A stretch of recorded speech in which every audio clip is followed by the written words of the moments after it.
온라인 수요 성경 공부 시간입니다. 오늘도 먼저 광고 말씀 드리고 공부를 시작하도록 하겠습니다.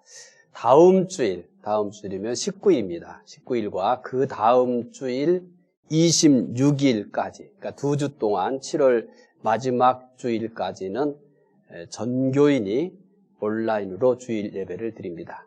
꼭 기억해 주시기 바랍니다. 온라인 예배 담당자들만 예배당 출입이 가능합니다.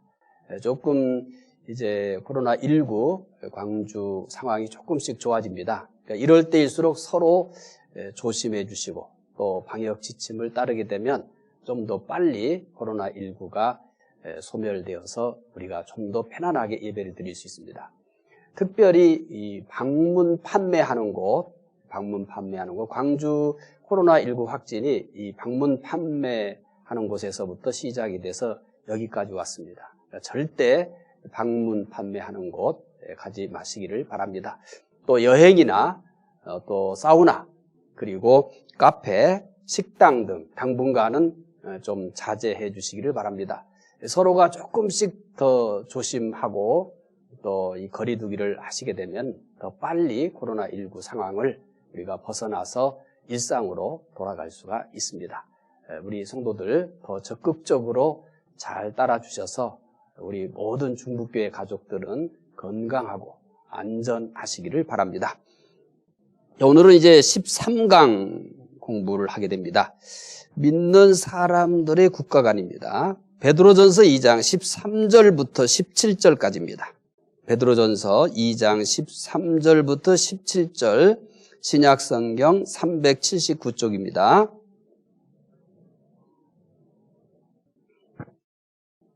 베드로전서 2장 13절부터 17절까지 말씀 함께 읽겠습니다.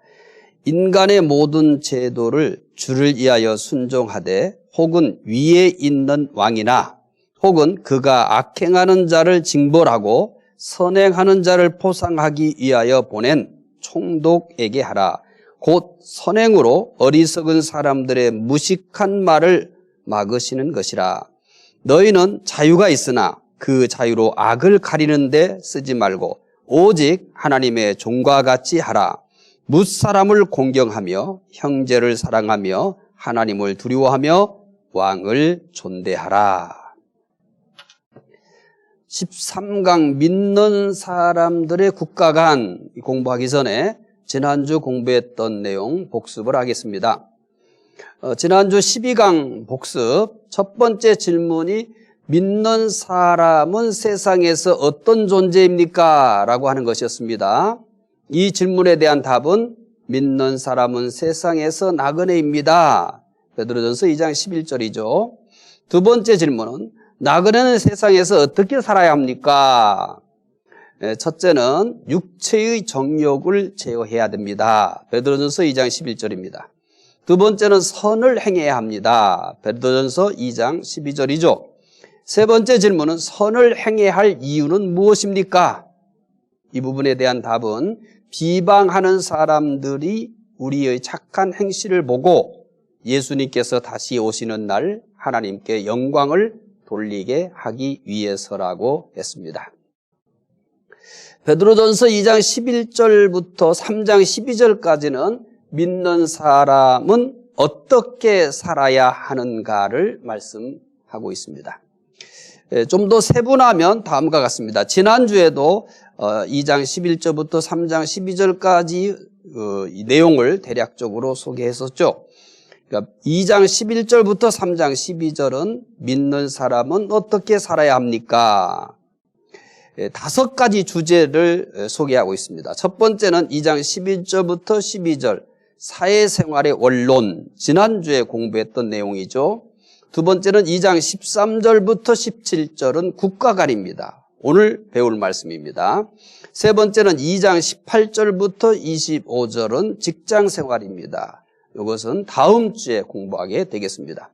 네 번째는 3장 1절부터 7절은 부부생활입니다. 그리고 마지막으로 다섯 번째 3장 8절부터 11절은 이웃과의 생활입니다. 베드로전서 2장 9절에서 흩어진 나그네들, 즉 믿는 사람들은 어떤 사람이냐라고 하는 설명을 했어요. 그리고 그 이후 2장 11절부터 3장 12절은 믿는 사람 어떻게 살아야 하는가라고 하는 주제들을 다루고 있습니다. 믿는 사람들은 하나님 나라의 시민이면서 또 한편으로는 세상 나라의 시민이기도 합니다. 그들은 하나님의 부름을 받거나 아니면 예수님께서 재림하시기 전까지는 이 두 가지 신분으로 살아가야 합니다. 하나님 나라의 시민이 중요하죠. 그런데 하나님 나라의 시민이 중요하듯이 세상 나라의 시민이라는 사실도 중요합니다. 만일 믿는 사람이 하나님 나라의 시민이라는 사실 때문에 세상 나라의 시민으로 사는 것을 소홀히 한다면 잘못된 겁니다. 하나님께서는 믿는 사람들에게 하나님 나라의 시민권을 주셨듯이 또 세상 나라에 대한 시민권도 주셨습니다. 그래서 예수님께서 제자들에게 이렇게 말씀을 하셨어요. 너희는 세상의 소금이다. 또 말씀하셨죠. 너희는 세상의 빛이다. 그러면 세상의 소금이다, 세상의 빛이다라고 하는 것은 세상 나라의 시민으로 살아갈 때에 대한 가르침입니다. 따라서 믿는 사람은 다른 사람보다 더 세상 나라 시민으로서 바르게 살아야 합니다. 자, 그러면 첫 번째 질문합니다. 흩어진 나그네는 국가의 권세에 어떻게 해야 합니까? 흩어진 나그네는 국가의 권세에 어떻게 해야 합니까? 이 질문에 대한 답은 베드로전서 2장 13절부터 14절에 있습니다. 말씀 함께 읽어보겠습니다. 인간의 모든 제도를 주를 위하여 순종하되 혹은 위에 있는 왕이나 혹은 그가 악행하는 자를 징벌하고 선행하는 자를 보상하기에 보낸 총독에게 하라. 흩어진 나그네는 국가의 권세에 대해서 어떻게 해야 합니까? 라고 하는 이 물음에 대답은 흩어진 나그네들은 국가의 권세에 순종해야 합니다. 이 말씀은 곧 뭐냐면 모든 권세를 인정하고 그 권세를 따르라는 것입니다. 그런데 우리는 좀 반항적 기질을 가지고 있어요. 믿지 않는 사람들은 그렇지만 믿는 사람도 사실 반항적인 기질을 가지고 태어납니다. 따라서 누군가에게 순종한다는 것은 사실 쉬운 일은 아닙니다. 그런데 베드로가 이 말씀을 할 때의 상황을 이해한다면 좀 더 수긍하기가 쉬워질 겁니다. 베드로가 모든 권세에 순종하라고 할 때의 사회는 어떤 권세가 지배하고 있었을 것 같습니까? 베드로가 흩어진 나그네들에게 국가의 권세에 순종하십시오라고 했을 때는 참 좋은 이 정부가 들었었을까요? 또 믿지 않는 사람뿐만 아니라 믿는 사람마저도 존경할 만한 참 선한 통치자가 지배하고 있었을까요? 안타깝지만 전혀 그렇지 않습니다. 이 당시에 베드로가 이렇게 국가 권세에 대해서 순종을 이야기할 때 통치자는 누구였냐면 바로 폭군으로 잘 알려진 네로 황제가 통치하고 있었습니다. 네로 황제는 64년에 로마에 불을 지르고 믿는 사람들이 했다고 소문을 냈습니다. 그래서 이로 인해서 그리스도인들이 많은 고난을 당합니다. 오늘날 이런 네로 황제와 같은 통치자가 있다면 아마 벌써 타도의 대상이 되었을 것입니다. 사람들은 그들을 향해서 돌을 던지고 심지어 암살할 결사대까지 조직하는 등 어떻게든지 그 권세를 뒤집어 엎으려고 했을 것입니다. 그런데 베드로는 네로 황제의 권세 하에서도 무엇을 요구하냐면 순종을 요구합니다. 베드로는 더 나아가 순종해야 될 내용을 구체적으로 말씀을 합니다. 따라서 오늘 우리는 국가 권세에 대해서 믿는 사람들의 기본적인 원론적인 자세, 이거를 잘 이해하고 있어야 합니다. 믿지 않는 사람들은 사실 국가의 권세에 대해서 어떻게 해야 되느냐라고 하는 그런 개념 정리가 되어 있지 않습니다. 그러나 믿는 사람들은 우리가 이 세상을 살아가면서 이 세상 나라의 시몬으로서 최고 통치자에게 국가 권력에 대해서 어떻게 해야 될 것인가라고 하는 가르침들이 있기 때문에 믿는 사람은 국가 권세에 대해서 기본적인 그런 원리들을 잘 알고 있습니다. 첫 번째는 국가 제도에 순종해야 합니다. 자, 이제 전체적인 면에서 국가 권세에 순종해야 한다고 그랬는데 이제 좀 더 세분화해서 국가 권세를 구체적으로 이제 나눠볼 겁니다. 그 중에 첫 번째가 뭐냐면 국가의 제도에 순종해야 합니다. 베드로전서 2장 13절 잘 말씀을 읽으시면서 내용을 파악해 보시기 바랍니다. 읽겠습니다.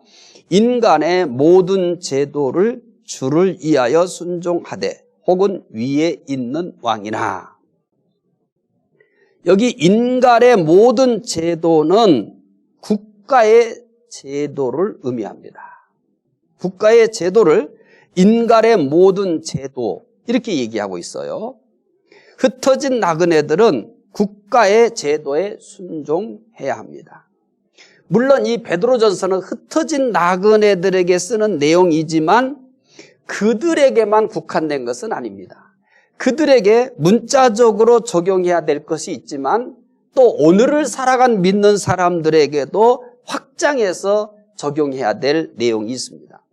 특히 지금 국가의 제도에 순종해야 됩니다라고 하는 것은 흩어진 나그네들에게 문자적인 의미로도 되지만 오늘을 살아간 우리들에게도 그대로 적용이 됩니다.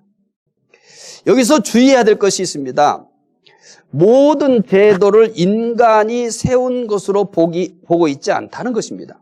자, 우리가 베드로전서 2장 13절 읽었잖아요. 인간의 모든 제도를 이렇게 하면서 주를 위하여 순종하되 이렇게 돼 있습니다. 그러니까 그러니까 즉 국가의 제도가 단순히 인간에 의해서만 세워졌는가라고 얘기할 때 그렇게 생각이 들지 않습니다. 하나님께서 인간을 통하여 세운 제도로 보겠습니다. 그러니까 일반 은총의 영역입니다. 완전하지는 않지만 믿는 나라든 믿지 않는 나라든 어느 나라든지 국가 제도가 있어요. 분명히 완전하지는 않다고 그랬어요. 그런데 이 일반 은총을 통해서 인간 사회가 인간답게 살아가도록 하기에 최소한의 질서 유지를 위해서 이렇게 제도를 만듭니다. 그런데 이 제도는 일반 은총의 영역을 통해서 만들어지는 겁니다. 비록 그것이 사람들을 통해서 만들어지지만 하나님께서 그러한 제도들이 만들어지도록 개입을 하신다는 거죠. 따라서 모든 제도에 순종해야 됩니다. 자신에게 이익이 되는 제도를 순종하고 손해가 되는 제도는 무시해서는 안 됩니다. 이제 우리는 이 부분에 대해서 잘 정리하고 지나가야 합니다. 왜 그러냐면 우리 사회는 이런 부분에 있어서 굉장히 혼란스럽습니다. 자신에게 손해가 되면 악법이라고 무시하고 뜯어 고치자고 난립니다. 만약에 사람들이 계속 이렇게 한다면 세상에 지켜질 제도는 그렇게 많지 않을 겁니다. 제도는 자신에게 이익이 되느냐 손해가 되느냐에 따라서 순종과 불순종을 결정하는 것이 아닙니다. 이 사회의 질서를 유지하고 그리고 나에게 손해가 될 수 있지만 그러나 공공의 이익이 된다. 나에게는 좀 불편하지만 여러 사람들이 편하게 살 수 있다. 이렇다고 한다면 그렇게 나의 손해나 불편함을 감수해야만 하는 것입니다.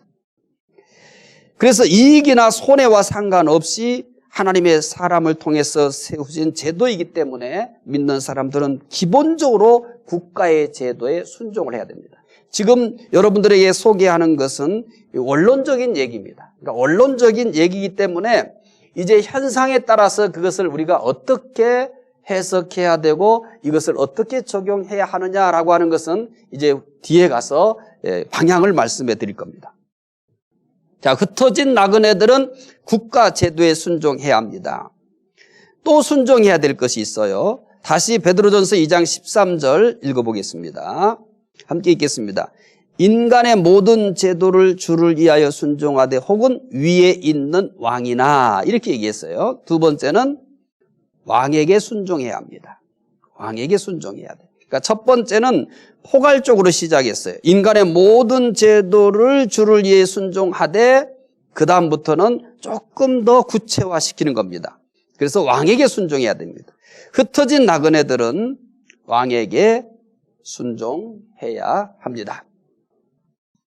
왕은 나라에 따라서 다소 차이가 있어요. 그러니까 베드로전서가 기록될 당시의 내용이기 때문에 왕이라고 했어요. 근데 이 왕은 나라에 따라서 이제 현재 있어서는 차이가 있겠죠. 예, 그러나 왕은 대부분이 대통령이거나 오늘날에 있어서는요, 수상을 말할 때가 많습니다. 하지만 이제 본문을 우리가 왕이라고 썼기 때문에 이렇게 해석해도, 이렇게 소개를 해도 지금 우리가 어떻게 적용해야 될 것인가, 오늘날에 있어서 누구를 의미하는가라고 하는 것은 충분히 여러분들이 이해할 수 있으리라고 봐요. 왕은 사람이 세운 게 아닙니다. 하나님께서 사람을 통해서 세우십니다.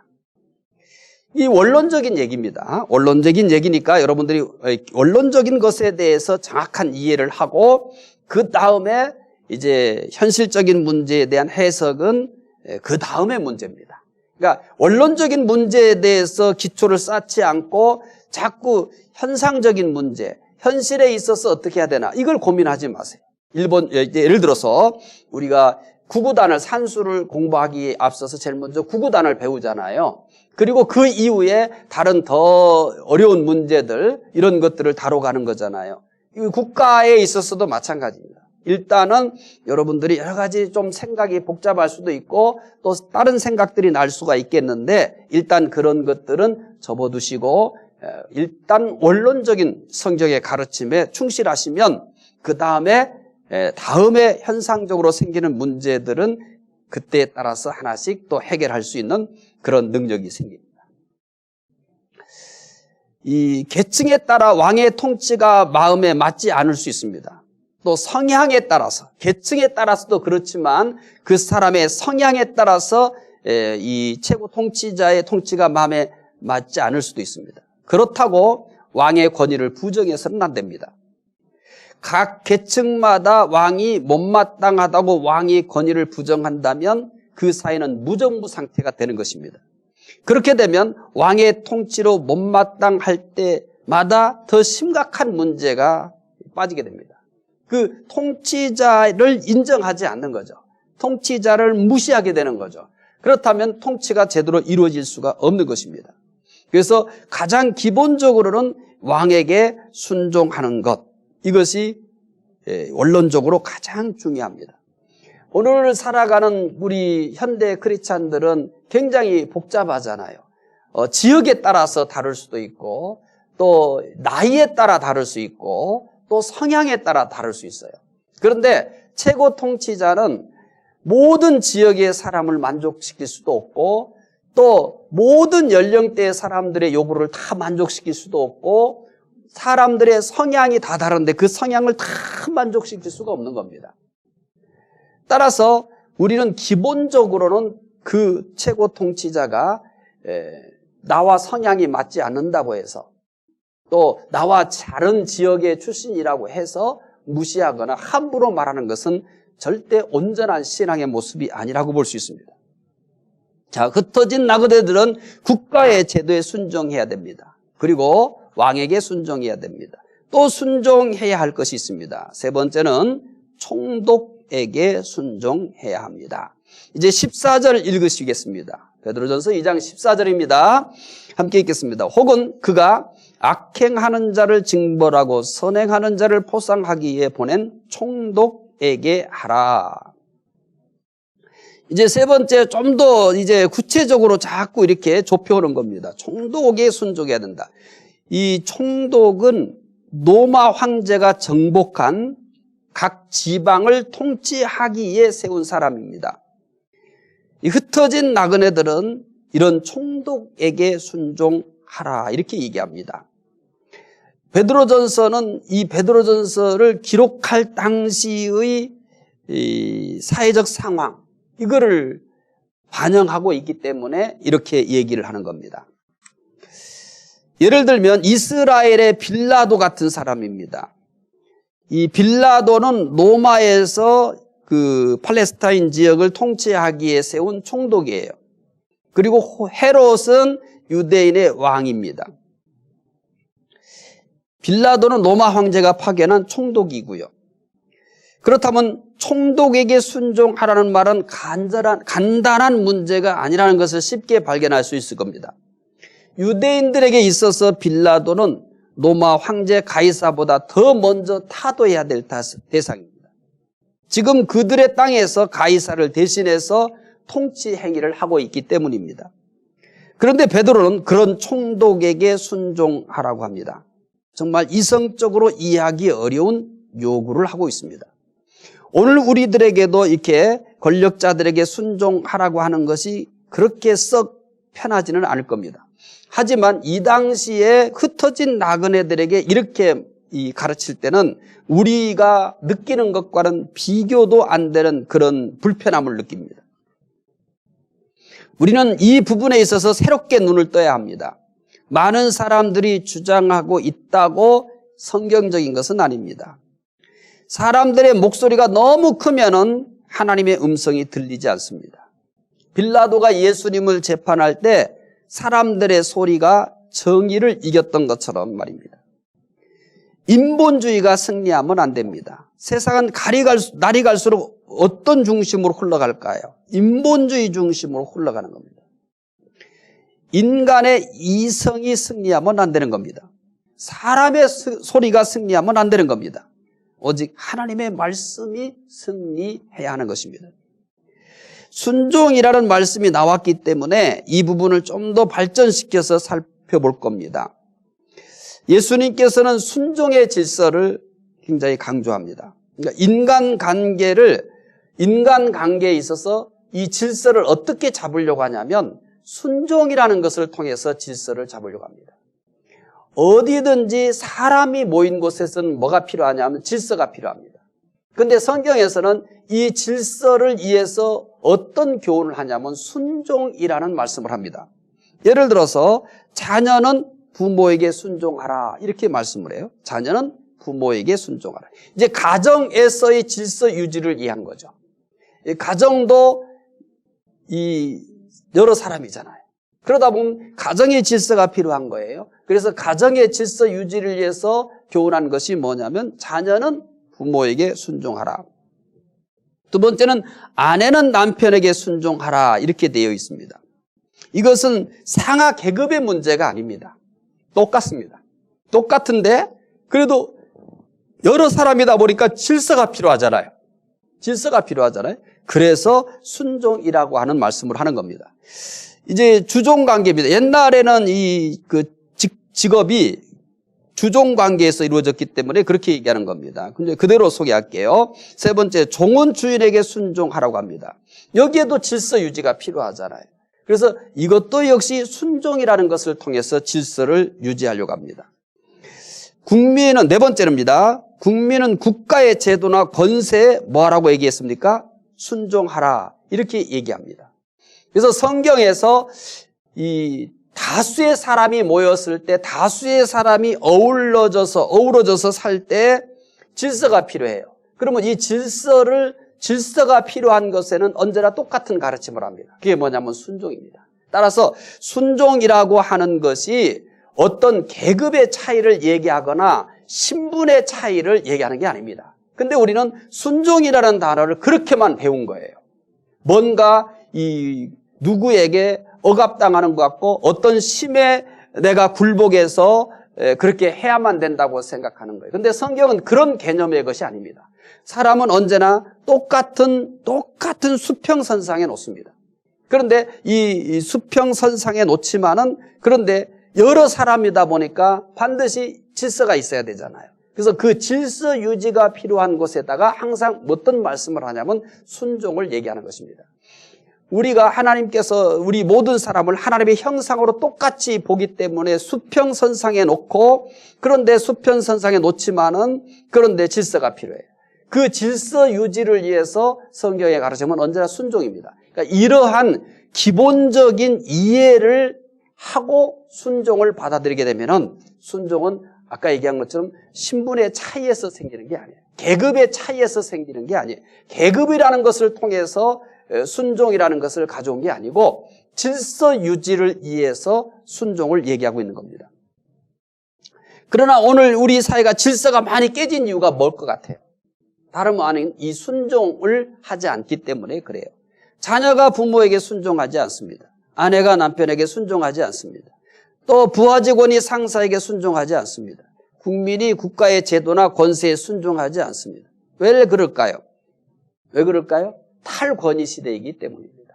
그러면 탈권위 시대면 순종도 같이 없어져야 되는가? 아니에요. 성경에서 가르치는 이 순종이라는 것이 이 신분의 차이에서 얘기하는 게 아니었기 때문에 이 탈권위 시대와 순종은 그렇게 큰 관계가 없습니다.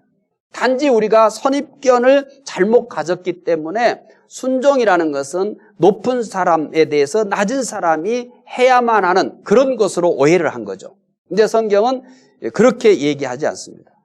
그런데 우리가 이제 이 권위를 인정하지 않은 탈권위 시대에 들어와서 자꾸 이제 순종이라는 것을 무시하게 되고 또 자기 생각대로 살아가는 사사시대와 같은 세상이 되어가기 때문에 사회는 자꾸 질서가 파괴되어지고 이제 혼란해져 가는 거죠. 이런 것을 회복하기에 제일 필요한 것이 뭐냐면 순종입니다. 자, 흩어진 나그네들은 국가의 제도에 순종해야 합니다. 또 왕에게 순종해야 됩니다. 총독에게 순종해야 됩니다. 흩어진 나그네들이 국가 권세에 순종할 이유가 궁금할 겁니다. 자, 이제 이 문제를 다루겠습니까? 안 다루겠습니까? 다룹니다. 그러니까 막무가내로 순종하라 이 얘기가 아니에요. 이제 여러분들이 순종의 이유를 보면 제가 순종이라는 말씀을 가르치면서 자꾸 어떤 이 계급적인 차이에서 오는 것의 내용이 아니라고 자꾸 얘기를 했었어요. 그러니까 계급의 차이에서 누구는 명령하고 누구는 복종해야 될 그런 관계로 성경은 말하고 있지 않다는 겁니다. 이제 흩어진 나그네들이 국가의 권세에 순종해야 될 이유를 우리가 조금 이제 살펴보게 되면 이 부분에 있어서도 여러분들이 많이 해소가 될 겁니다. 자, 흩어진 나그네는 국가의 제도와 왕과 총독에게 순종해야 된다고 그랬어요. 베드로가 흩어진 나그네들에게 이렇게 말한 다음에 순종해야 될 이유를 말합니다. 첫째는 모든 제도와 권세가 하나님께로부터 왔기 때문에 순종해야 됩니다. 모든 제도와 권세가 어디로부터 왔냐면 하나님께로부터 왔다고 했어요. 자, 이제 제도가 세워지는 것도 아까 조금 언급했잖아요. 제도가 세워지는 것도 일반 은총 속에서 하나님이 인간이 인간답게 사는 데 있어서 최소한의 질서를 유지하기에 그렇게 하신 겁니다. 자, 로마서입니다. 로마서 13장 1절부터 2절 읽어보도록 하겠습니다. 각 사람은 위에 있는 권세들에게 복종하라. 권세는 하나님으로부터 나지 않음이 없나니 모든 권세는 다 하나님께서 정하신 바라. 그러므로 권세를 거스리는 자는 하나님의 명을 거스림이니 거스리는 자들은 심판을 자취하리라. 모든 권세는 하나님께로부터 왔습니다. 따라서 흩어진 나그네들은 국가의 권세에 순종해야 됩니다. 그러니까 믿는 사람들은 이 성경의 가르침을 정확하게 이해를 해야 돼요. 말씀드린 것처럼 여러 가지 생각이 나는 분도 있을 거예요. 또 여러 잘못된 정부들, 독재자들 이런 것들이 생각이 막 나올 수도 있어요. 근데 이런 이제 현상들에 대해서 어떻게 해결할 것이냐라고 하는 것은 차후의 문제고 가장 기본적인 것은 이 원론을 배우는 겁니다. 왜 순종해야 되는가? 이 원론적인 것을 해결해야 그 다음에 좀 더 나은 여러 가지 많은 것들을 해결할 수 있어요. 세상의 모든 권세가 하나님께로부터 왔다는 것이 가장 중요한 순종해야 될 이유예요. 말씀은 이것으로 끝나지 않았죠. 우리가 읽었습니다만 권세를 거스르지 못하도록 이 경고까지 합니다. 이 권세를 거스리는 것은 곧 뭐라고 얘기하냐면 하나님의 명령을 거스리는 것이다 라고 말을 합니다. 자, 모든 권세가 하나님께로부터 났습니다. 그러니까 순종하라는 거죠. 그래서 순종하라. 그런데 내가 만약에 여기에 순종하지 않는다면, 권세를 거스린다면 그것은 곧 하나님의 명을 거스리는 것이다. 이렇게 얘기하고 있습니다. 이 말씀은 상당히 강한 어조로 되어 있습니다. 이 말씀을 기록한 바울을 생각하면 이해하기가 어려울 거예요. 이 로마서를 기록할 당시 바울을 여러분들이 이해를 한다면 바울이 왜 이렇게 얘기할까라고 하는 것에 상당히 의아심을 가질 수 있습니다. 바울이 어떤 사람입니까? 바울은 바로 그 당시에 사회를 지배하던 로마 권세 하에서 온갖 박해를 받고 있었습니다. 특히 그는 로마 감옥에 갇히기도 했습니다. 그런데도 모든 권세가 하나님께로부터 왔기 때문에 순종하라고 합니다. 바울이 이렇게 얘기할 때 로마에 편지를 쓰면서 로마 교회 성도들에게 편지를 쓰면서 그러면 바울이 친 로마 성향을 가지고 있어서 그런가? 그러면 로마 정부로부터 어떤 특혜를 받았는가? 아니에요. 특혜 받은 거 없습니다. 오히려 로마의 감옥에 갇히기도 하고 또 많은 박해를 받기도 했지 절대 친로마적이거나 그리고 로마로부터 어떤 특혜를 받은 일 없습니다. 베드로도 역시 마찬가지예요. 로마의 권세하에서 베드로도 많은 고난을 받았습니다. 그러나 어떤 경우도 이 권세에 대해서 부정적으로 말하지 않습니다. 항상 같은 태도를 취하고 있습니다.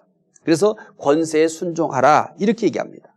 그러면 베드로든 바울이든 이들이 모두 이 세상 권세에 대해서 순종하라고 이유는 하나예요. 그들이 무섭기 때문이 아니에요. 그 이유는 하나인데 그 이유가 뭐예요? 권세는 하나님께로부터 왔기 때문이다. 이렇게 얘기합니다. 그러니까 결국 이것은 높고 낮음의 문제가 아니에요. 그러니까 누구는 높고 누구는 낮으니까 권세하라. 복종하라. 순종하라. 이렇게 얘기하는 게 아니에요. 지금 성경의 가르침은 뭐냐면 권세가 하나님께로부터 왔기 때문이다라고 얘기를 하고 있는 거예요. 그러니까 많은 크리스찬들이 이 가장 기본적이고 원론적인 것에 대한 이해가 없어요. 왜 순종해야 되는가라고 얘기했을 때는 저 사람들은 나보다 높고 나는 낮으니까 이런 계급의 의미로 얘기하는 게 아닙니다. 이 권세가 하나님께로부터 왔기 때문이라는 겁니다. 하지만 요즘 사람들은 어떻습니까? 권세가 하나님께로부터 왔다는 것에는 전혀 관심이 없습니다. 자신들의 마음에 맞으면 맞지 않으면 아무 말이나 함부로 합니다. 심지어 타도의 대상으로까지 생각합니다. 그리고 마치 자신이 정의의 투사인 양 그렇게 자랑하기도 합니다. 이것은 전혀 성경적이지 않습니다. 인본주의적인 발상일 뿐입니다. 베드로와 바울이 로마 권세에 어떤 대우를 받았는지 제가 좀 전에 얘기했어요. 그들은 로마의 권세로부터 어떤 혜택도 받지 않았습니다. 누구보다도 많은 박해를 받았습니다. 하지만 그들은 한 번도 로마 권세를 타도의 대상으로 말하지 않았습니다. 오히려 권세에 순종하라고 말합니다. 그 권세의 배후에 하나님이 계시는 것을 보고 있기 때문에 그렇습니다. 흩어진 나그네들은 모든 제도와 권세가 하나님께로부터 왔기 때문에 순종해야 됩니다. 그 다음에 순종해야 될 이유가 뭘까요?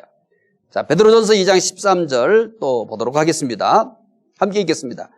인간의 모든 제도를 주를 위하여 순종하되 혹은 위에 있는 왕이나. 자, 두 번째는 뭐냐면 주를 위해 순종해야 합니다. 주를 위해 순종해야 합니다. 베드로전서 2장 3절에서 분명히 어떻게 하라고 그랬어요? 인간의 모든 제도를 주를 위하여 순종하되 이렇게 얘기하잖아요. 흩어진 나그네들은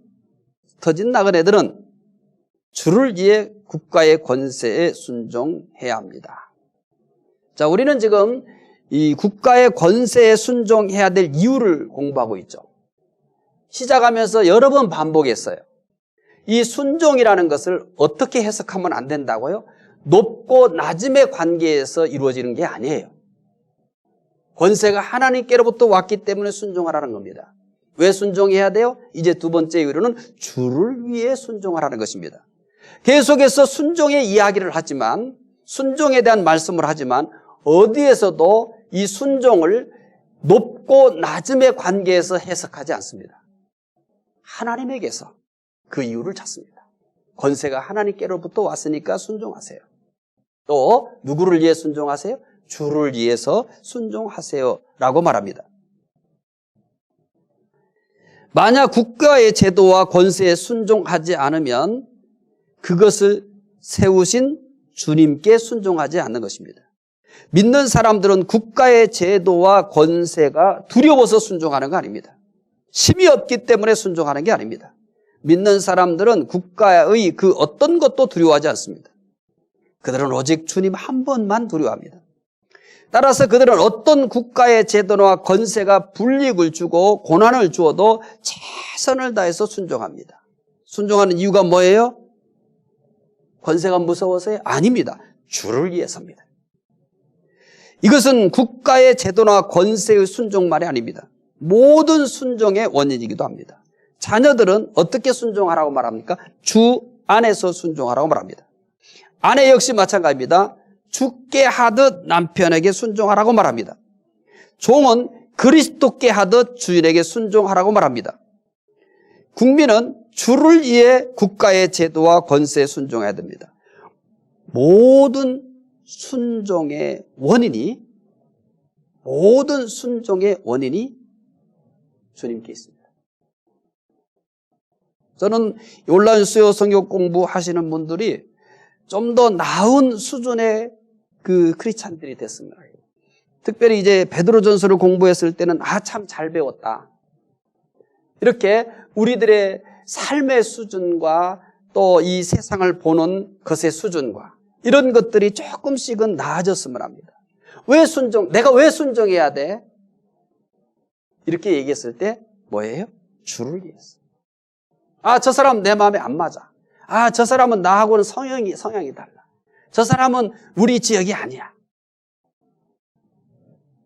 이런 것에 의해서 순종을 하고 안 하고가 아닙니다. 우리 믿는 사람들만 이렇게 성경의 가르침에 충실해서 이 순종의 원리를 성경에 입각해서 우리가 믿는다면 우리 사회는 벌써 변했습니다. 정말 멋있는 사회가 됐어요. 그리고 멋진 통치자도 나왔을 거예요. 그런데 이와 같은 성경의 기가 막힌 가르침들에 대해서 관심이 없고 내 성향대로 내 감정대로 사람들은 움직이는 거죠. 따라서 순종해야 될 대상의 자격 유무에 따라서 순종의 자세가 결정되는 게 아닙니다. 순종해야 될 대상의 자격 유무와 상관없이 주를 위해 순종해야 하는 것입니다. 모든 순종의 관계에는 누가 들어있어요? 주님이 들어있어요.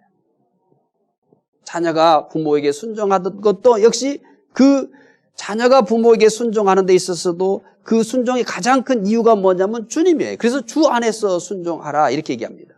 성경의 가르침에 있어서 순종의 가장 큰 원인이 뭐냐면 주님이에요. 그래서 주 안에서라는 말을 쓰는 것입니다.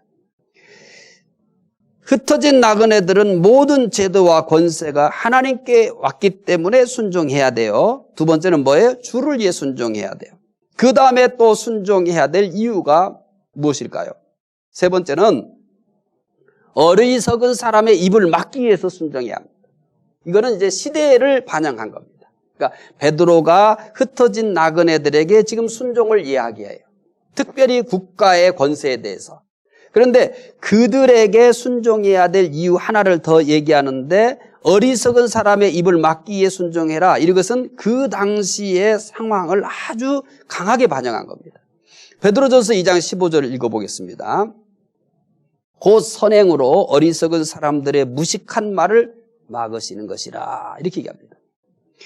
어리석은 사람의 입을 막기 위해 순종해야 합니다. 어리석은 사람의 입을 막기 위해 순종해야 됩니다. 어리석은 말은 믿지 않는 사람들이 믿는 사람들을 비방하는 것을 얘기하는 거예요. 어리석은 사람의 입을 막기에 순종하는데 그러면 어리석은 사람들이 무식한 말을 한다는 거예요. 근데 그 믿지 않는 사람들이 이 어리석은 사람들이 무식한 말을 하는 것은 믿는 사람들을 그 당시에 비방하는 그런 거예요. 여기서 막는다는 것은 짐승의 입을 재갈이나 입마개로 막는 것을 얘기하는 거예요. 그러면 그 당시에 이렇게 어리석은 자, 그리고 이 무식한 말이 뭐냐면, 초대교회 당시 믿지 않는 사람들은 믿지 않는 사람들은 믿는 사람들에 대해서 어떻게 생각하고 있었냐면, 이 정부에 충성하지 않는다고 비난을 했어요. 이 반정부주의자들이다. 그러니까 로마 정부에 대해서 반정부주의자들이다. 이렇게 그런 나쁜 소문이 떠돌고 있었어요.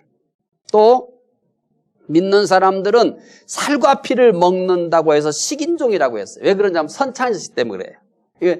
예수님의 몸과 예수님의 피를 상징하잖아요. 이 성찬식이 와전이 돼가지고 그 당시에 믿는 사람들은 사람의 살과 사람의 피를 먹는다고 식인종이다. 이렇게 소문이 났어요.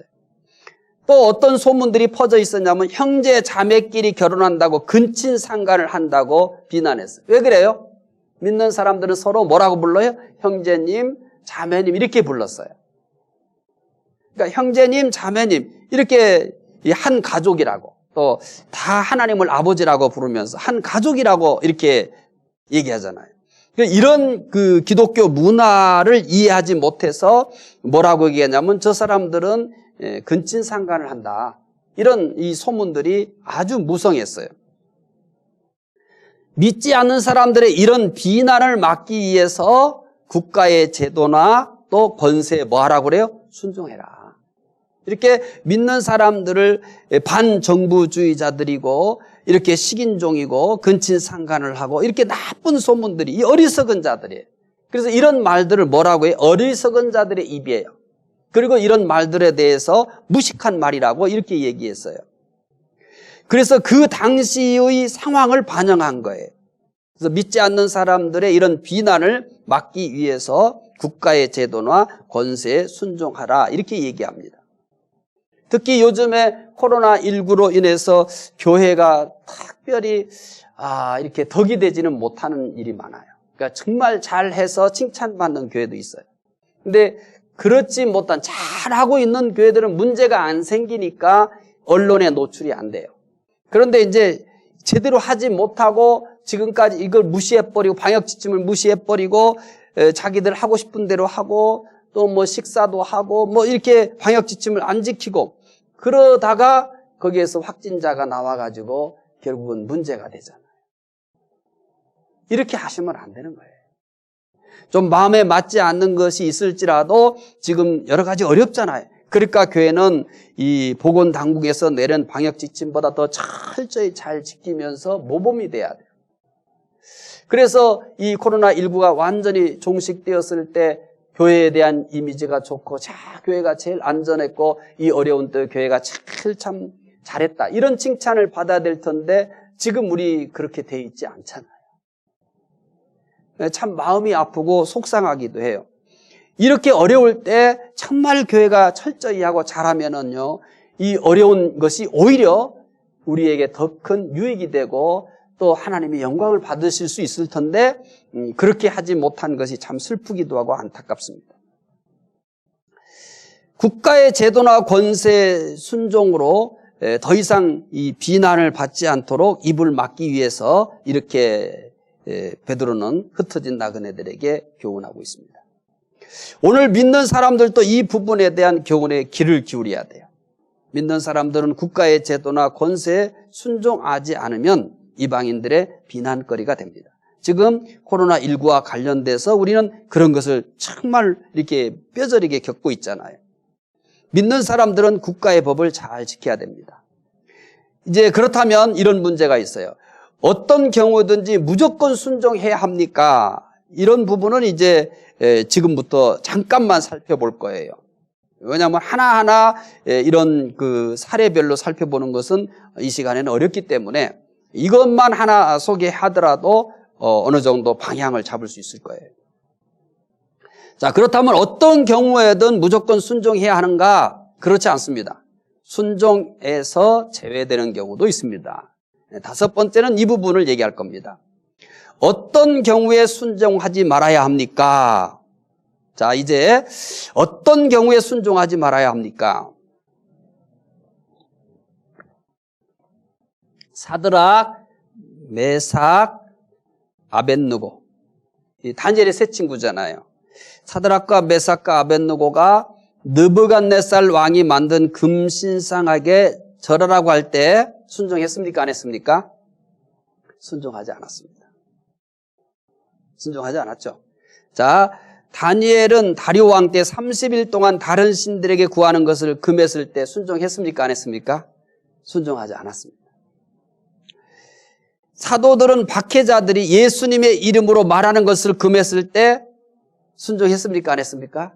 순종 안 했습니다. 자, 이런 경우에 포괄적으로 제가 얘기를 할게요. 주를 위한 것이 아닐 때는, 주를 위한 것이 아닐 때는 국가의 제도나 권세에 순종하지 않을 수 있습니다.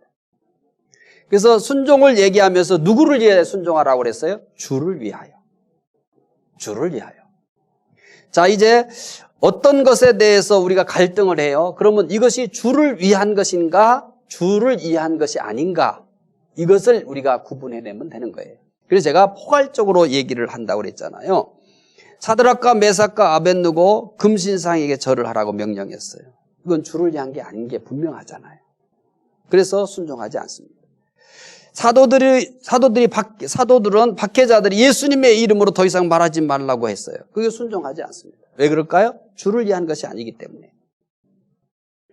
오늘날 이와 같은 것이 무엇일까요?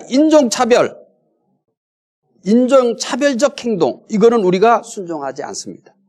성차별, 지역차별, 노동착취, 국가 권력에 의한 착취, 이런 것들을 우리가 순종하지 않습니다. 인종을 차별하는 것은 주를 위한 게 아니잖아요. 모두가 다 하나님의 형상대로 창조됐기 때문에. 또한 성차별을 하는 것도 주를 위한 게 아니잖아요. 모두가 다 하나님의 형상을 지녔는데, 남자든 여자든. 지역이 무슨 소용이 있습니까? 또 마찬가지예요. 노동을 착취하는 것, 국가 권력에 의해서 착취하는 것, 이런 것들은 다 주를 위한 게 아니기 때문에 우리는 뭐 할 수 있어요? 순종하지 않을 수 있습니다. 이렇게 잘못되었을 때는 선지자적 양심으로 아니요라고 말할 수 있어야 합니다. 그러나 이 경우에도 주의해야 될 것이 있어요. 폭력은 어떤 경우에도 금합니다. 폭력을 가지고 여기에 대해서 저항해서는 안 돼요. 우리는 얼마든지 평화적인 방법으로 여기에 대해서 순종을 거부할 수 있습니다. 또는 주를 위해서가 아니라 자신들의 이익을 관찰하기 위한 것이 되어서도 안 돼요. 주를 위한 것인 양 가장하고 실제는 자신의 이익을 관철하기 위한 것이라면 이거 역시 마찬가지로 잘못된 겁니다. 자신의 이익을 관찰하려고 하다 보면 상대적으로 손해를 보는 사람이 생기기 때문에 그렇습니다. 순종을 거부할 때 조심해야 할 것이 있습니다. 순종을 거부할 때 조심해야 될 것이 있어요. 권세 자체를 부정하는 것이 되어서는 안 됩니다. 잘못된 것에 대해서만 순종을 거부하는 것입니다. 권세 자체가 문제가 아닙니다. 그 권세를 사용하는 집단이나 개인이 잘못한 겁니다. 권세라는 그 자체는 하나님께로부터 난 것이므로 그 권세는 항상 존중해야 합니다. 그 권세를 사용하는 사람이나 집단이 잘못되었을 때 거기에 저항할 수 있지만 그렇다고 해서 권세 자체를 무시하고 그래서는 안 되는 겁니다. 흩어진 나그네는 국가의 권세에 어떻게 해야 됩니까? 에 대한 답은 순종이었습니다. 자, 그 다음에 흩어진 나그네의 자유에 대해서 말씀을 살펴볼 겁니다.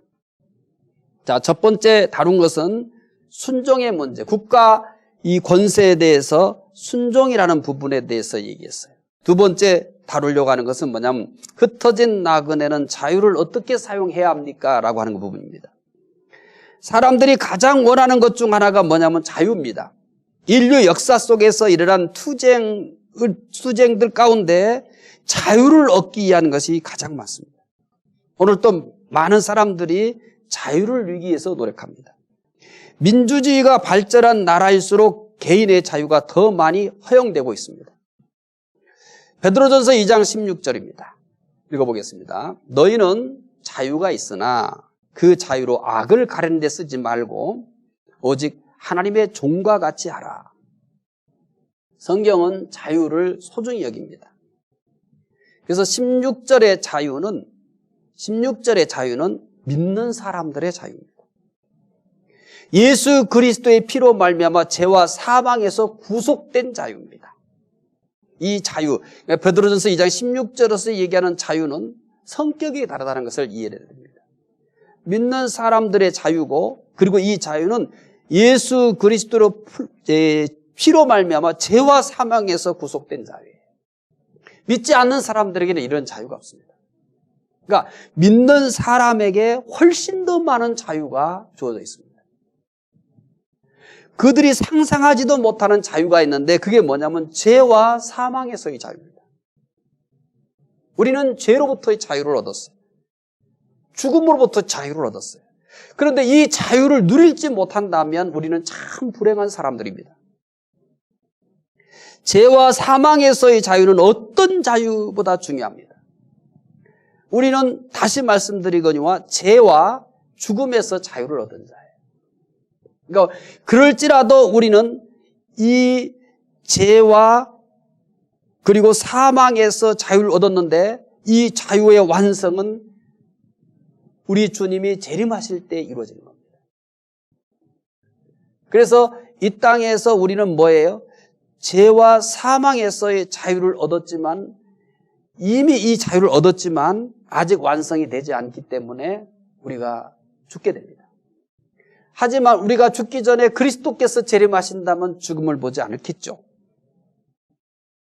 하지만 우리는 그 결과를 알아요. 우리는 죄와 사망에서 자유를 얻은 자예요. 그래서 믿는 사람들이 죽음을 대하는 것과 믿지 않는 사람이 죽음을 대하는 것은 하늘과 땅만큼 다릅니다. 그런데 이것을 모르는 사람은, 믿는 사람일지라도 이것을 모르게 되면 죽음을 맞이하는 모습이 믿지 않는 사람들과 별반 다르지 않을 수도 있습니다. 다시 얘기하거니와 믿는 사람은 이 죄와 사망에서 자유를 얻었습니다. 그러나 사람들은 이런 자유에 대해서 관심이 없어요. 오직 세상적이고 인간적인 자유에 대해서만 관심을 갖습니다. 세상적인 자유를 위해 얼마나 많은 사람들이 희생을 당하면서까지 투쟁을 합니까? 그들의 희생적인 투쟁 까닭에 우리가 자유를 더 누리게 됩니다. 그러나 세상적인 자유가 인간의 근본적인 문제는 해결해 주지 못합니다. 세상적인 자유가 아무리 많이 허용될지라도 영혼 구원의 문제는 해결할 수 없습니다. 세상의 자유도 매우 중요합니다. 그러나 더 중요한 자유가 죄와 사망으로부터의 자유입니다. 누구든지 예수님을 구주로 영접하면 이 놀라운 자유를 누리게 됩니다. 지금 우리가 말하는 자유는 이 자유입니다. 이 자유. 죄와 사망에서 자유. 그럼 생각해 보십시오. 지금 이 온라인 수요 공부하시는 분들은 죄와 사망에서 자유를 얻은 사람이에요. 죄에서 자유를 얻은 사람이에요. 사망으로부터 자유를 얻은 사람이에요. 그런데 이 자유를 어떻게 쓸 것이냐를 지금 흩어진 나그네들에게 가르쳐주고 있는 거예요. 왜냐하면 이 자유를 얼마든지 잘못 사용할 수 있기 때문에. 자, 나는 죄로부터 자유를 얻었어요. 그러니까 이제부터 어떤 죄를 져도 상관이 없어요. 이렇게 얘기하면 안 되잖아요. 충분히 그런 어리석은 오해를 할 수가 있어요. 그래서 베드로전서 2장 16절을 읽어보겠습니다. 너희는 자유가 있으나 그 자유로 악을 가리는 데 쓰지 말고 오직 하나님의 종과 같이 하라. 자, 무슨 내용일까요? 흩어진 나그네들은 자유를 악을 가리는 데 쓰지 말아야 합니다. 악을 가리는 데 쓰지 말라는 것은 악을 핑계하는 데 쓰지 말라는 거예요. 악을 핑계하는 데.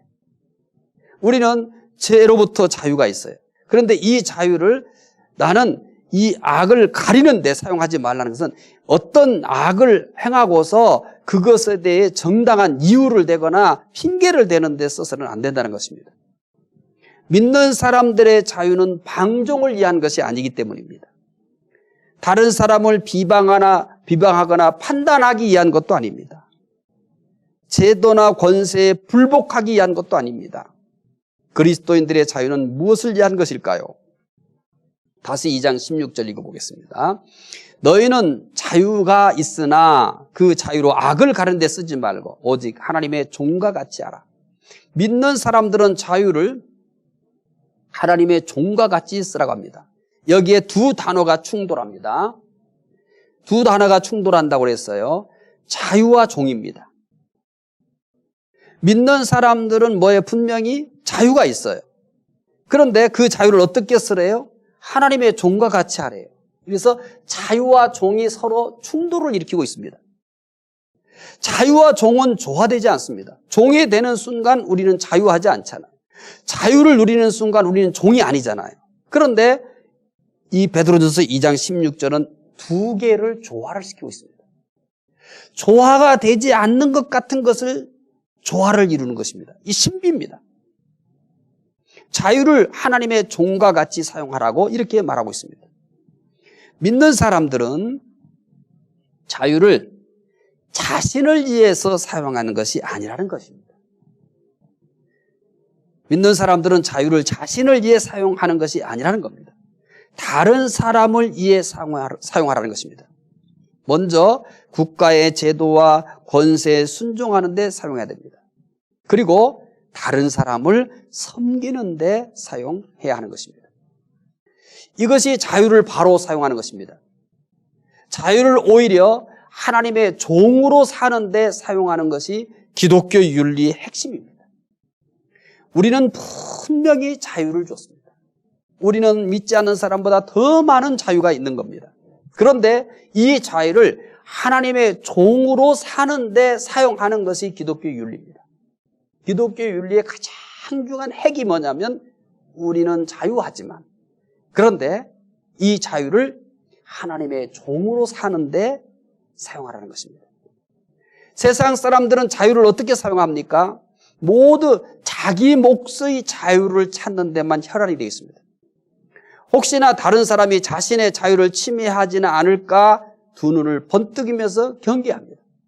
심지어 다른 사람의 자유를 침해하면서까지 더 많은 자유를 누리려고 합니다. 그런데 그리스도인의 자유는 자신은 종이 되어 다른 사람을 섬깁니다. 그리스도인의 자유는 자신은 종이 되어 다른 사람이 더 많은 자유를 누릴 수 있도록 하는 거죠. 흩어진 나그네는 국가의 권세에 어떻게 해야 한다고 했어요? 답은 순종이었습니다. 흩어진 나그네는 자유를 어떻게 사용해야 합니까? 자유를 하나님의 종과 같이 사용해야 한다고 했습니다. 그 다음에 흩어진 나그네들의 사람과의 관계에 대해서 살펴볼 겁니다. 하나는 오늘은 국가관에 대해서 얘기했지만 하나는 순종의 국가의 제도에 대한 순종의 문제를 얘기했어요. 두 번째는 뭐에 대해서 얘기했어요? 자유에 대해서 얘기했어요. 그 다음에 세 번째 흩어진 나그네들은 사람을 어떻게 대해야 됩니까? 이제 마지막 절 말씀 베드로전서 2장 17절입니다. 읽어보겠습니다. 무사람을 공경하며 형제를 사랑하며 하나님을 두려워하며 왕을 존대하라. 다 사실은 국가의 제도에 대한 얘기, 국가가 아니에요. 사실은 다. 그런데 내용을 보면은 국가의 제도에 대한 순종의 얘기를 했고 우리는 그렇다면 자유인인데 자유를 어떻게 사용해야 될 것인가? 그 다음에 사람들과 어떻게 대해야 될 것인가? 이런 부분에 대한 얘기예요. 그러면 마지막으로 국가관에 대해서 이런 얘기를 해요. 베드로전서 2장 17절 읽겠습니다.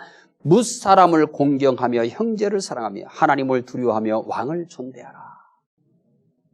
흩어진 나그네들은 사람을 공경해야 합니다. 말씀드린 것처럼 이제 좀 더 이 순종이라는 것과 그 다음에는 뭐예요? 종이 되라는 것과 그 다음에 뭐예요? 공경하라는 말로 좀 더 이것을 발전시키고 있는 겁니다. 국가의 제도에 대해서 당신은 어떻게 해야 된다고요? 순종해야 됩니다. 믿는 사람들은 자유가 있는데 그 자유를 어떻게 쓰라고요? 다른 사람을 섬기는 종이 되라. 그 다음에는 흩어진 나그네들은 사람들을 어떻게 해야 된다고요? 그 사람들은 뭐예요? 주로 어디를 놓고 얘기하는 거냐면 권력과 관련된 거예요. 그런데 뭐라고 얘기하냐면 무사람을 공경하라 이렇게 얘기합니다. 흩어진 나그네들은 사람을 공경해야 됩니다. 요즘 사람들은 이구동성으로 공경할 만한 사람이 없다고 합니다. 그러나 믿는 사람들은 이렇게 말하면 안 됩니다. 믿는 사람도 절대 똑같이 말하면 안 됩니다. 공경할 만한 사람을 공경하는 것은 누구나 할 수 있는 것입니다. 성경은 이걸 말하고 있잖아요. 그래서 어떻게 시작했어요? 무사람을 공경하며 이렇게 얘기하잖아요. 무사람을 공경하며 베드로전서 17절 이렇게 얘기하죠. 무사람을 공경하라. 이 무사람을 공경하라고 하는 것은 당시 사회를 알면 이 말씀이 얼마나 놀라운 것인가를 깨닫게 됩니다. 당시 로마가 지배하는 사회였습니다. 로마는 사람 차별이 심했습니다. 노예의 경우 사람으로 인정하지 않았습니다. 그냥 재산 중에 하나로 간주했습니다. 성차별도 심했습니다. 이런 사회에서 무사람을 공경하라고 말합니다. 여기에는 노예나 여자 할 것 없이 모든 사람이 포함됩니다. 그러니까 결국은 신분과 상관없이 모두 공경의 대상입니다. 이제 그렇지만 어디에 초점이 맞춰졌어? 2장 17절 이렇게 하면서 끝나잖아요. 왕을 존대하라 이렇게 얘기하잖아요. 그러니까 계급의 문제가 아닌 것입니다. 왕을 공경하는 것도 그 사람이 나보다 높기 때문이 아니에요. 그럼 뭐냐면 하나님의 형상을 가졌기 때문에 그런 거예요. 근데 우리는 이런 가장 원론적인 것에 대한 해석이 되어 있지 않고 그냥 우리가 표면적으로 글자를 읽는 겁니다. 그러다 보니까 어떻게 안 믿는 사람들이 보는 것과 똑같이 보는 거죠. 근데 여기에 보니까 뭐라고 얘기했어요? 무사람을 공경하라는 거예요. 그러면서 왕을 뭐하라? 존대하라고 이렇게 얘기하는 겁니다. 무사람이라는 것은 왕만이 아니란 말이에요. 모든 사람을 다 존경하라. 그러면서 어디로 확장시키는 거예요? 왕도 존중하라. 이 말씀이 어떻게 해서 이렇게 전개되어 가는지를 이해를 해야 되는 거예요. 그러니까 왕을 존대해야 되는 이유가 뭐예요? 계급이 높기 때문이 아니에요. 계급을 가지고 지금 얘기하는 게 아니에요. 무사람을 공경하라 라고 얘기하면서 하나님을 두려워하며 왕을 존대하라. 왕을 두려워하면서 존대하라 이렇게 얘기하지 않습니다. 왕을 존대하라. 왜? 왕이 무서우니까 이렇게 얘기하지 않아요. 왕을 존대하라 하면서도 누가 두렵기 때문에 하나님을 두려워하며 성경의 말씀을 조금만 더 신경 써서 우리가 조금만 더 열심히 공부하게 되면요, 이 기독교의 가르침이 얼마나 아름답고 귀한지를 알아요. 자, 이제 왕을 공경하라고 그랬잖아요. 로마의 황제가 누굽니까? 유대인들에게 있어서 원수예요. 믿는 사람들에게 온갖 박해를 당하는 사탄과 같은 존재입니다. 이 말씀을 읽는 믿는 사람들의 마음이 어떨까요? 인간적으로 절대 따르고 싶지 않을 것입니다. 왜냐하면 얼마나 많은 박해를 받고 있는데요. 많이 죽었어요. 그러나 이 땅에 사는 그리스도인은 무사람과 왕을 공경하라고 합니다. 그들이 공경할 만한 인물이 되어서가 아닙니다. 하나님의 형상을 지녔기 때문에 하나님의 형상을 가진 사람으로서 공경하는 것입니다. 하나님께서 그렇게 하라고 하셨습니다. 이제 다시는 세상에 공경할 만한 사람이 없다고 하지 마십시오. 세상의 모든 사람을 공경해야 하는 것이 성경의 가르침입니다. 다른 사람을 공경하지 않는 것은 공경할 만하지 못하기 때문이 아닙니다. 우리는 정직한 답을 찾아야 돼요. 여기서 나는 공경할 만한 사람이 없어 이렇게 얘기하면 그 사람이 대단한 수준을 가지고 있는 게 아니에요. 그 사람은 다른 사람을 공경할 만한 믿음이 없기 때문에 그런 겁니다. 믿지 않는 사람은 그렇게 말할 수 있어요. 믿는 사람이 나는 공경할 만한 사람이 없어 이렇게 얘기하는 것은 뭐가 똑같은 거냐면 나는 믿음이 없는 사람입니다. 믿음이 있는 사람은 그렇게 얘기하잖아요. 믿음이 있는 사람은 무사람을 공경합니다. 왕도 공경합니다. 나와 성향이 달라도 내가 사는 지역과 다른 지역의 출신인 대통령일지라도 공경합니다. 이게 믿는 사람이에요. 근데 저는 자라면서 믿는 사람들에게서 이런 말을 많이 들었어요. 난 공경할 만한 사람이 없다고. 그러면 그 사람 수준이 높아 보입니까? 그 사람 수준이 높아 보여요? 아니에요. 믿음 없는 말입니다. 믿음 있는 사람은 무사람을 공격합니다. 공격하는 게 아니라 공경합니다. 그리고 왕도 공경합니다. 모든 사람을 공경하며 사시기 바랍니다. 이것은 믿는 사람이 가지고 있어야 될 사람에 대한 자세예요. 베드로는 지금 흩어진 나그네들에게 무사람을 공경하라 하면서 왕도 공경하라 이렇게 확장시키고 있는 거예요. 그런데 누가 두려웠어요? 하나님이 두려워서.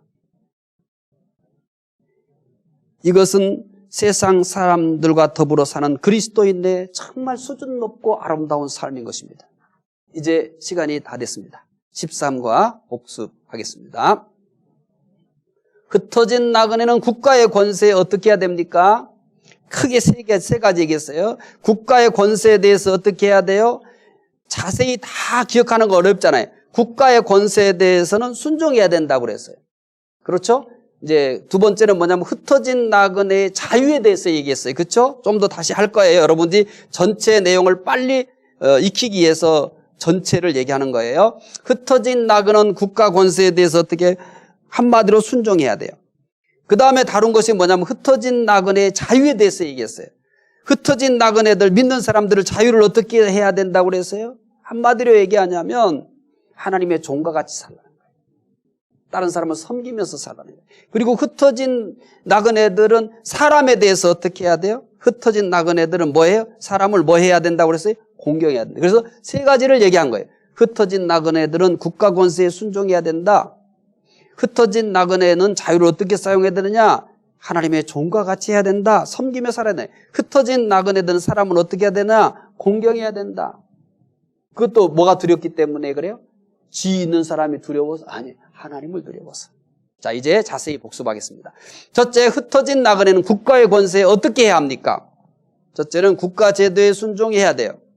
그리고 두 번째는 왕에게 순종해야 돼요. 그리고 세 번째는 총독에게 순종해야 돼요.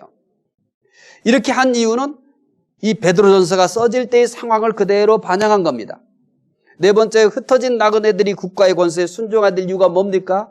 모든 제도와 권세가 하나님께로부터 왔기 때문이에요. 그리고 누구를 위해 순종해요? 주를 위해서. 그리고 또 하나는요, 어리석은 사람의 입을 막기 위해 순종해야 됩니다. 예외가 있다고 그랬어요. 다섯 번째는 어떤 경우에 순종하지 말아야 합니까? 주를 위한 것이 아닐 때는 국가의 제도나 권세에 순종하지 않을 수 있습니다. 두 번째 얘기, 큰 두 번째죠. 흩어진 나그네 자유 어떻게 사용해야 돼요? 믿는 사람들은 자유를 악을 가리는 데 쓰지 말고 하나님의 종과 같이 해야 된다. 이렇게 얘기했어요. 세 번째, 흩어진 나그네는 사람들을 어떻게 해야 될 것이냐? 흩어진 나그네들은 사람을 공경해야 합니다. 누구도요? 왕도. 무사람을 공경하고 왕도 공경해야 된다. 뭐 때문에? 왕이 두렵기 때문이 아니라 하나님이 두렵기 때문에. 그래서 여기에서 말하는 국가 제도의 권세는 계급 때문에 그런 게 아니에요. 권세가 하나님께로부터 왔기 때문에 그러는 거예요. 모든 제도가 하나님께로부터 왔기 때문에 그러는 거예요.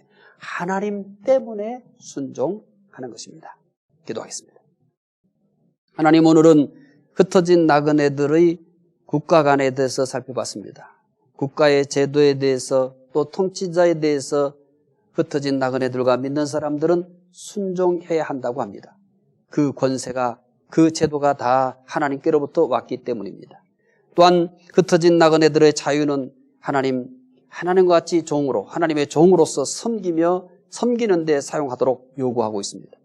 또한 흩어진 나그네들은 사람들을 모두가 다 공경해야 한다고 했습니다.